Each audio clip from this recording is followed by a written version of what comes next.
Hello, and welcome to Learn English with Podcast Conversations, the show where you can build your English skills by listening to natural talks about all kinds of topics. I'm your host, Sarah, and I'm very happy to be joined today by my friend and colleague, David, who is an experienced English teacher. Hello, David. Hi, Sarah. It's really wonderful to be here with you. So, David, what is the topic we're discussing in today's episode?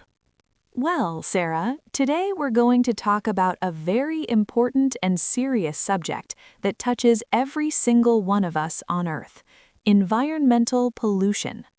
That's absolutely right, Sarah. Environmental pollution means the natural world around us, the air, water, and land, becoming dirty and harmed because of things people do. This includes activities like burning coal and oil for energy, throwing away too much waste, using chemicals in farming, and many others. This pollution creates a lot of problems. It can hurt the health of people, animals, and plants, and it also changes our climate and damages whole ecosystems. Exactly, Sarah. And it's helpful to know that pollution isn't just one single thing. There are actually several different kinds, like air pollution, water pollution, soil pollution, noise pollution, and even light pollution.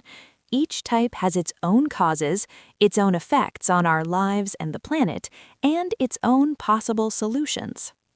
That's really interesting, David. Could you tell us a bit more about each of these types? Maybe share some examples so our listeners can understand them better? Of course, Sarah. Let's start with air pollution. Air pollution is when the air we breathe contains harmful or dirty substances. These include gases like carbon dioxide, methane, and sulfur dioxide, as well as tiny solid particles. Where do these come from? Well, many sources. Cars and trucks, factories, power stations that generate electricity, wildfires, and even natural events like volcanic eruptions. Even everyday natural processes, like when plants decompose or when we breathe out, release some gases. Wow, that is a lot of different sources, David. So what happens because of this air pollution? How does it affect our environment and our health? Well, Sarah, air pollution can have many serious negative effects. One of the major ones is increasing what we call the greenhouse effect. This is when certain gases in our atmosphere trap heat from the sun, much like a greenhouse traps warmth for plants. When this effect gets stronger, it causes global warming, which is a long-term rise in the Earth's average temperature. This warming leads to big problems like melting polar ice caps, higher sea levels, and more frequent and severe weather events. Think of intense heat waves, powerful storms, long droughts, and heavy flooding. Another effect is damaging the ozone layer. This is a protective shield of gas high up in the atmosphere that blocks most of the sun's harmful ultraviolet rays. When pollution thins this layer, more UV radiation reaches us. This can lead to higher rates of skin cancer, eye conditions like cataracts, and can even weaken our immune systems. Air pollution also means poor air quality. This is simply a measure of how clean or dirty the air is that we breathe every day. When the air quality is bad, it can cause or worsen respiratory illnesses like asthma, chronic bronchitis, and lung cancer. It doesn't stop there.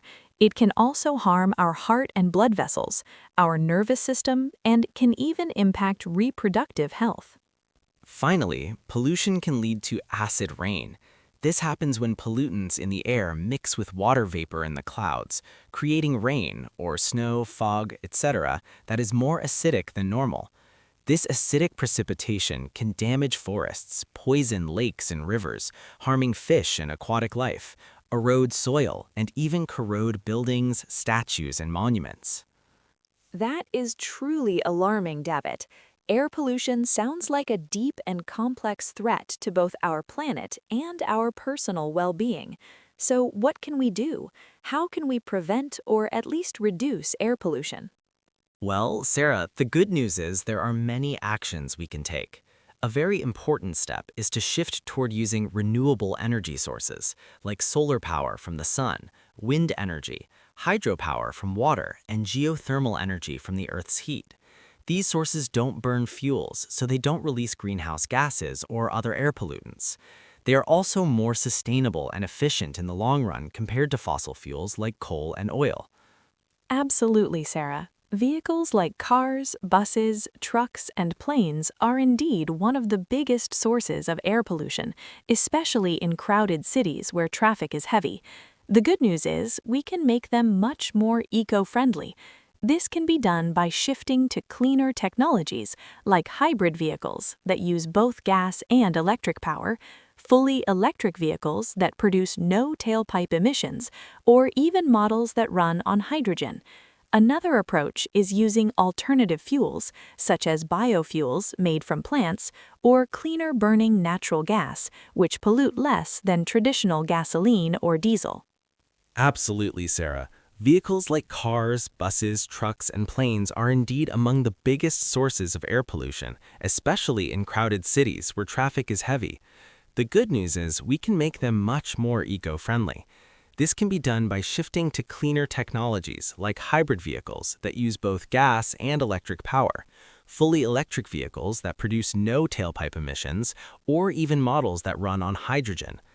Another approach is using alternative fuels, such as biofuels made from plants, or cleaner burning natural gas, which pollute less than traditional gasoline or diesel. Absolutely, Sarah. Vehicles like cars, buses, trucks, and planes are indeed one of the biggest sources of air pollution, especially in crowded cities where traffic is heavy. The good news is we can make them much more eco-friendly. This can be done by shifting to cleaner technologies like hybrid vehicles that use both gas and electric power, fully electric vehicles that produce no tailpipe emissions, or even models that run on hydrogen. Another approach is using alternative fuels, such as biofuels made from plants, or cleaner burning natural gas, which pollute less than traditional gasoline or diesel. We shouldn't underestimate simple, natural solutions either. Planting more trees and increasing greenery, whether it's restoring forests, creating parks and community gardens, or even installing green roofs on buildings, makes a real difference. Plants act like the Earth's lungs. They absorb carbon dioxide and release fresh oxygen. This directly improves air quality and helps regulate the local climate. Plus, they add shade, natural beauty, and create vital habitats for birds, insects, and other wildlife, where you can direct a voice, create realistic dialogue, and so much more. Edit these placeholders to get started. Finally, a lot of air pollution is linked to how much we consume and throw away. Reducing our waste and overall consumption of things like plastic, paper, food, and water can have a big impact. The production, use, and disposal of these materials often involve processes that pollute the air. A great guide for this is following the 3 R's: reduce, reuse, and recycle. This means first trying to use less, then finding ways to use things again, and finally, recycling materials to give them a new life instead of sending them to landfills or incinerators. Those are some wonderful and practical suggestions, David. It's encouraging to see that by adopting even a few of these practices in our daily lives, choosing public transport, being mindful of waste, or supporting green spaces, everyone can contribute to cleaner air. Thank you so much for sharing your knowledge and insights with us today. You are very welcome, Sarah. It was truly my pleasure to be here and to help our listeners understand environmental pollution and the positive steps we can all take to protect our planet. And thank you, dear listeners, for tuning in to Learn English with Podcast Conversations. We hope you enjoyed this episode and picked up some useful new vocabulary about this very important topic. Until next time, this is Sarah and David signing off. Goodbye.